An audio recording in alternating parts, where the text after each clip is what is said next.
कि ए छोटके भौजी अलग बुझोगा अब न रहबै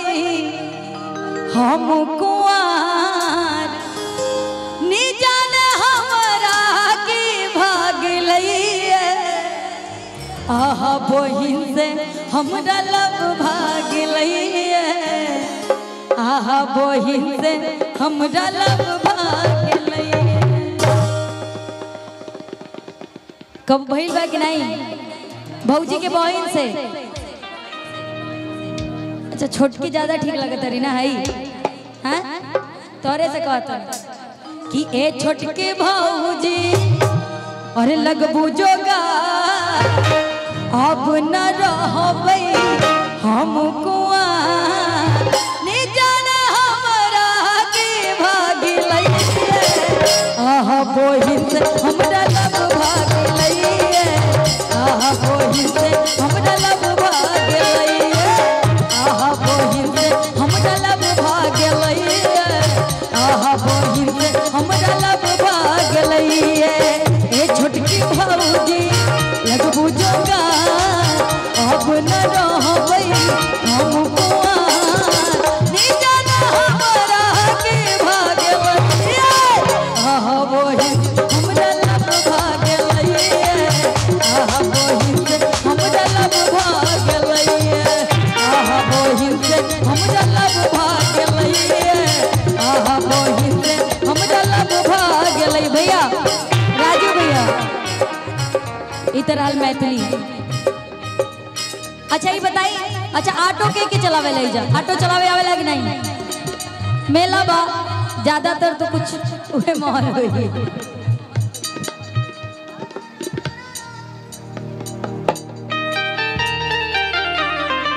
एगो जनी अपना सखी से कहता तनी भाव में आ जा तू भाई के करा से कोही सखी और दिलवा के दहनत आ कैसन खोज देल बाबूजी मानत रात के घरे नहीं आवे मदद हमर और टेम्पू चला कहा तरी कि पता नहीं बाबूजी कैसन पतिदेव खोज देले बाड़ा रात भर खाली जाके भाड़ा पे रिजर्व ऑटो कर करके खाली भाड़ा ढोवता रह का तरी के करा से कोही सखी दिलवा के दहनत कैसन खोज देले बाबूजी मानत रात के घरे नहीं आवे मदद हम टेम्पू चला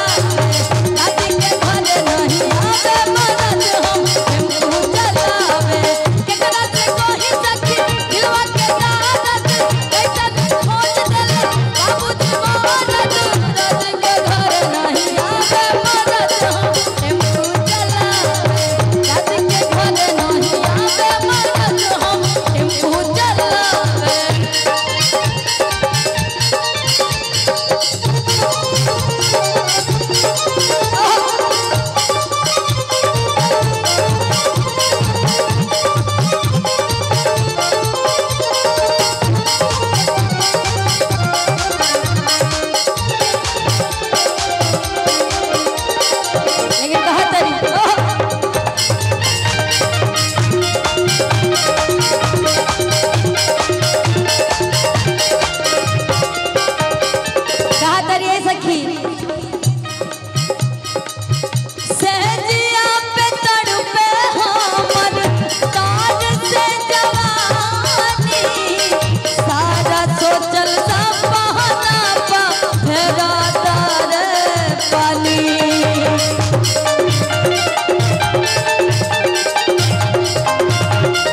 सखी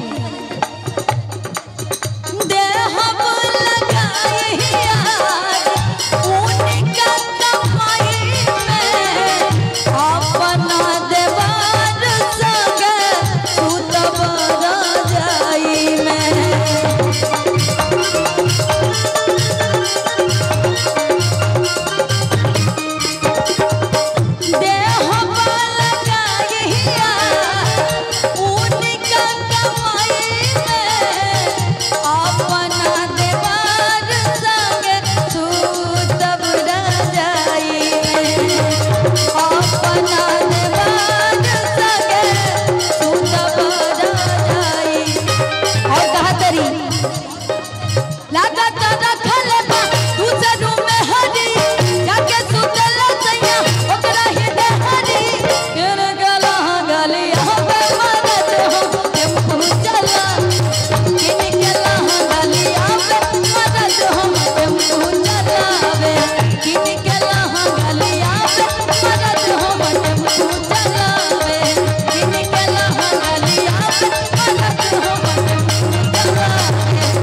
लेकिन और कहा तारी पता का